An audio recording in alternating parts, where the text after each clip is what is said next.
Qu'est-ce que les gens ne savent pas de moi? J'espère beaucoup de choses, parce que c'est difficile de parler de soi. Peut-être qu'il y a un côté de ma personnalité que je ne montre pas, puisque je suis une femme assez joyeuse de nature. Les problèmes, j'essaye de les régler au mieux et vite pour ne pas engorger ma petite tête. Peut-être ce côté-là. Je suis aussi une femme sensible, voilà, et je ne le montre pas.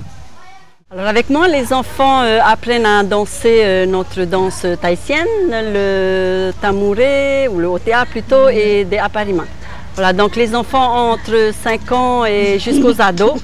Et voilà, donc on a une panoplie de mes élèves. Ça, celui-là, lui, c'est un fan. Alors, lorsque je suis allée à mon premier concours, donc ça c'était en 1974, c'était beaucoup plus pour le fan qu'autre chose. Nous étions une bande d'amis, bien sûr qu'on avait envie de découvrir ce que ça donne d'être adulée, qu'on nous regarde sur scène, d'être belle. Mais quand je vois comment ces concours de beauté ont évolué, que maintenant les filles elles voyagent beaucoup, je crois que j'aimerais bien recommencer. Mais bon, il n'est pas possible de retourner en arrière.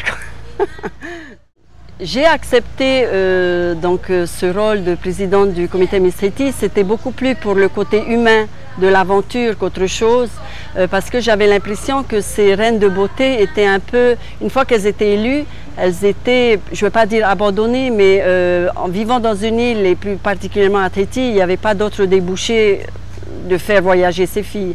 Donc c'était plutôt ça qui m'a attirée. Donc ce que je leur conseille,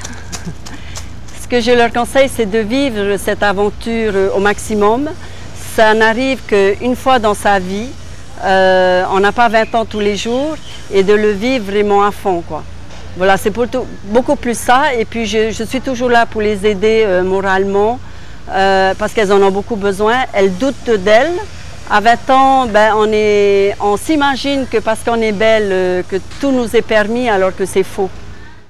Alors je dirais que l'image de la femme polynésienne est plus proche de la réalité, parce qu'il n'est pas évident d'empêcher nos jeunes filles de vouloir évoluer avec tout ce progrès qu'il y a autour d'elles.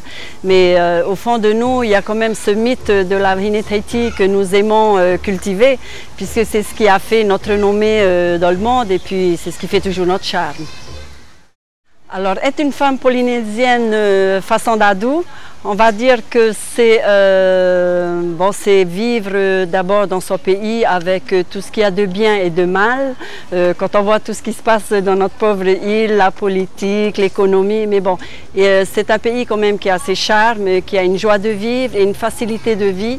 Voilà. Une femme aussi polynésienne, c'est aussi avoir ce cœur que nous avons, les Polynésiens, dans notre accueil, notre hospitalité.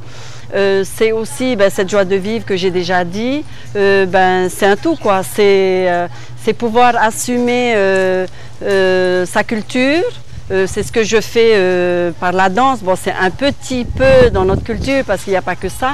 C'est pouvoir rendre service par cette association que je dirige aussi, et puis pour pouvoir aussi peut-être essayer de donner à ces Miss Tahiti, ce comité que je dirige, beaucoup de mon savoir et de ma chaleur humaine.